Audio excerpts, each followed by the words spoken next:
இன்றைக்கி மண்டேன்றதுனால ஹஸ்பண்ட் இன்றைக்கி லீவு, அதனால் கோயிலுக்கு போகலான்னு சொல்லிவிட்டு மேல்மருவத்தூர் ஆதிபராசக்தி கிளம்பி வந்தோங்க. இந்த வாட்டி ரொம்ப சீசன் டைம் போல் இருக்குது, எல்லாமே மாலை போட்டுட்டு வந்திருந்தாங்க. இவ்வளோ நாள் நாங்கள் வந்து சாதா டைமில் வந்துட்டு சாமியை தரிசனம் பண்ணிவிட்டு ஃப்ரீயாக போயிடுவோம். இந்த வாட்டி ரொம்ப க்ரௌடாக இருந்தது. எல்லா ஊர்லேருந்துமே ஜனங்க மாலை போட்டு வந்திருந்தாங்க. லேடிஸுங்க, சின்ன பசங்க, பெரியவங்க, வயசானவங்க எல்லாருமே வந்திருந்தாங்க.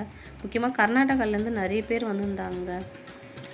கோயிலே ஒரே கலர்ஃபுல்லாக இருந்ததுங்க, பார்க்குறதுக்கு நல்லா இருந்தது. எப்பவுமே நாங்கள் வருஷத்துக்கு ஒரு முறை அம்மாவை பார்க்க வந்துடுவோங்க. கண்டிப்பாக நாங்கள் ஃப்ரீ டைமில் வருவோம். இந்த வாட்டி சீசன் டைமில் வந்தோம். பரவாயில்ல, அதுவும் பார்க்க சந்தோஷமாக தான் இருந்தது எல்லாரையும் பார்க்குறதுக்கு.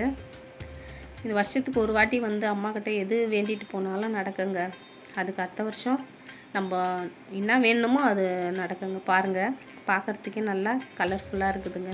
எவ்வளோ ஜனம் வந்திருக்காங்க பாருங்கள். மாலை இருக்கிறவங்களுக்கு தனி க்யூ விட்டுருந்தாங்க. நம்ம நார்மலாக பார்க்குறவங்களுக்கு நம்மளுக்கு தனி க்யூ இருந்தாலும் நம்மளும் சாமியை நல்லபடி பார்த்தோங்க. நல்ல தரிசனம் ஆச்சு. முடிச்சுட்டு வீட்டுக்கு வந்துட்டு சிம்பிளான ஒரு டிஃபன் பண்ணிக்கலாம் நைட் டின்னர்னு சொல்லிவிட்டு இட்லி ஊற்றிட்டு இட்லி சாம்பார் வச்சுருந்தாங்க. கேரட்டு, கத்திரிக்காய், வெங்காயம், தக்காளி, பூண்டு, பச்சை மிளகாய் போட்டு குக்கரில் வேக வச்சுட்டு சும்மா தாளித்து விட்டுட்டேங்க. நைட் டின்னர் ரெடி ஆகிடுச்சுங்க. வாங்க சாப்பிட்லாம் நேயர்களே.